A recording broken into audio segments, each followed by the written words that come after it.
el parágrafo 278, el último que comentamos en este vídeo, no añade ningún otro rasgo de este significado de la unidad sustancial, sino que solo viene a recapitular y a confirmar que la soberanía del Estado, efectivamente, que deriva de este carácter unitario, no estriba, no radica nada más que en la unidad de estos dos elementos. Es decir, no supone nada más que este pensamiento doble, digamos, de que, por un lado, los distintos elementos, los distintos asuntos, los distintos poderes y las distintas actividades del Estado no son por sí mismas, no son autónomas, y, por otro lado, que además no pueden pertenecer a ninguna voluntad particular, a ninguna voluntad que no sea la del propio Estado. Con esto he resumido el contenido del cuerpo de los 3 parágrafos, pero efectivamente no he hablado de las observaciones. No he hablado de las observaciones. A mi parecer son realmente interesantes, por cuanto anticipan ya el problema central que va a aflorar a partir del parágrafo 279, es decir, una vez que se adentre Hegel en el segundo elemento, en el segundo aspecto del significado de la unidad sustancial, el que tiene que ver con su existencia. Ya en la observación al parágrafo 276, pero también de nuevo en la observación al 278, para explicar mejor esta idea de la idealidad de los distintos momentos del Estado, Hegel se vale de la analogía con el organismo, con el organismo animal. La idea es efectivamente la de que los momentos del Estado, lo mismo que las partes de un organismo, no son meramente partes, sino miembros. Por esta, digamos, carencia de autosuficiencia o de autosubsistencia, ¿no?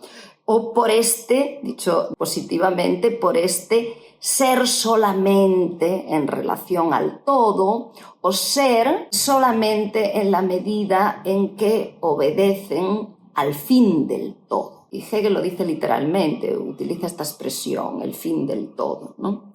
Y solo además le pertenecen a esta unidad o a este todo. En realidad esta analogía, la analogía con el organismo, es lo que le sirve a Hegel concretamente también para contraponer la unidad sustancial del Estado moderno que está tratando de explicar y de justificar a la unidad que correspondía a los estados feudales,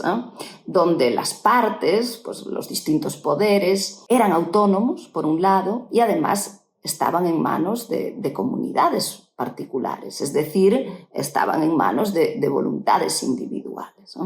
No cumplían en este sentido, no satisfacían ninguno de los dos sentidos que tiene la idealidad de la unidad sustancial del Estado moderno, tal como Hegel la entiende.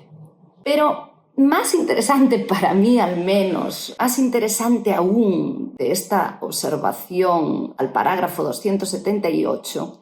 es lo que dice Hegel en relación a la identidad de este idealismo que está tratando de explicar a lo largo de todos estos 3 parágrafos, la identidad del principio de este idealismo de los distintos momentos del Estado y, por tanto, del carácter orgánico que corresponde a su unidad sustancial o a su soberanía, con el principio que se ha expuesto en el parágrafo 7 de la introducción de la obra a propósito de la voluntad abstracta. Esto se dice aquí, en la observación al parágrafo 278, y entonces se nos recuerda que allí, en el parágrafo 7, esta voluntad abstracta se exponía ni más ni menos que a partir de la negatividad autorreferida de la autodeterminación absoluta. Y además, también aquí, en esta observación al 278, se nos dice que para entender esto bien hay que comprender cabalmente la noción de concepto. Y se entiende, por supuesto, el concepto tal como aparece al comienzo de la lógica subjetiva hegeliana.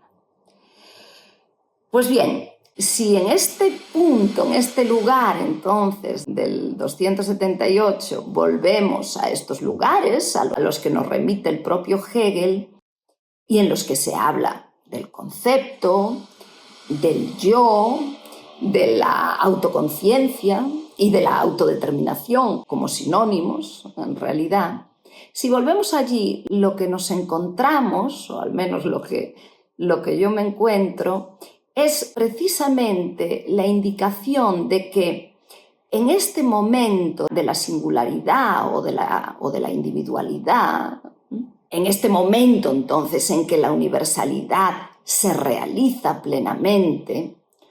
porque es el momento en el que retornan, dice Hegel literalmente, universalidad y particularidad, en este momento, se explica allí,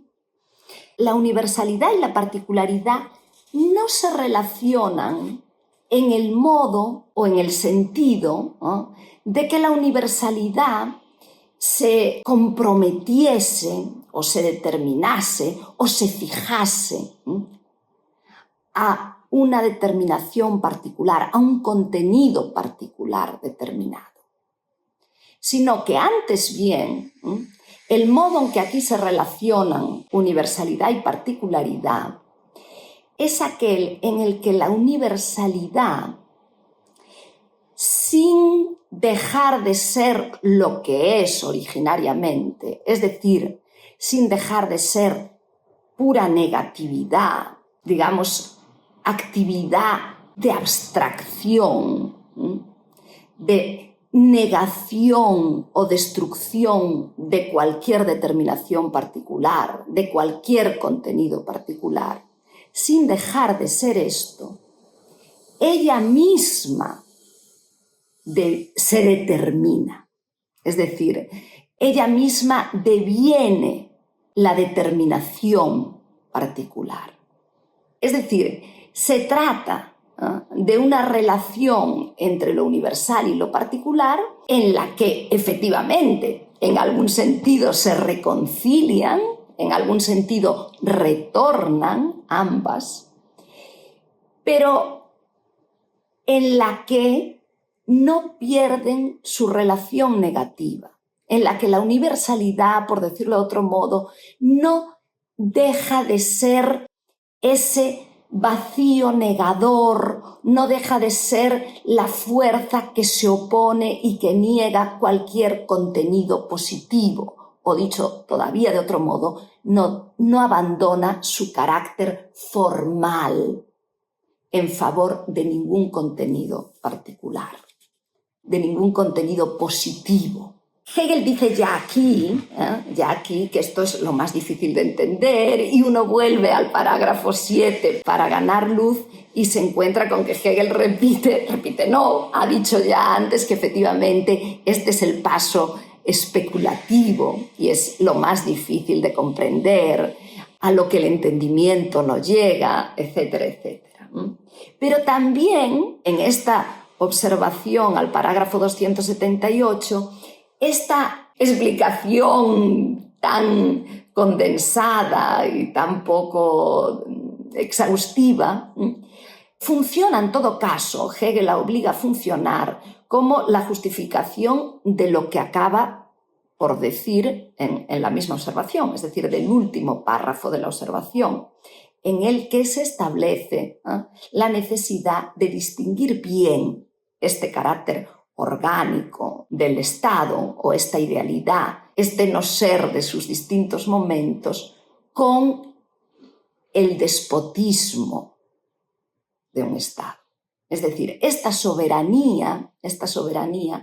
no se puede confundir con el despotismo de un Estado.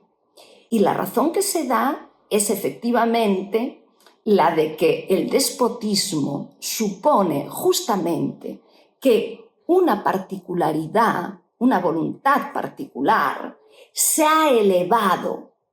a lo universal, se ha puesto como lo universal. O dicho de otro modo, lo universal se ha fijado en un contenido particular y positivo.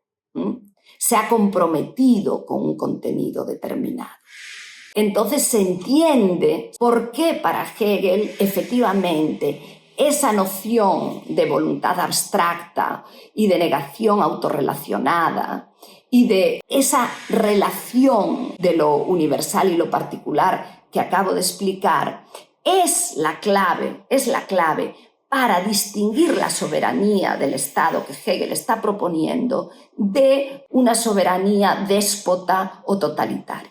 Y yo creo que este aspecto es fundamental. Es fundamental porque ya aquí, al final de la explicación del idealismo de los momentos del Estado, se nos está advirtiendo de que entonces el carácter orgánico del Estado ha de ser comprendido de una forma muy precisa.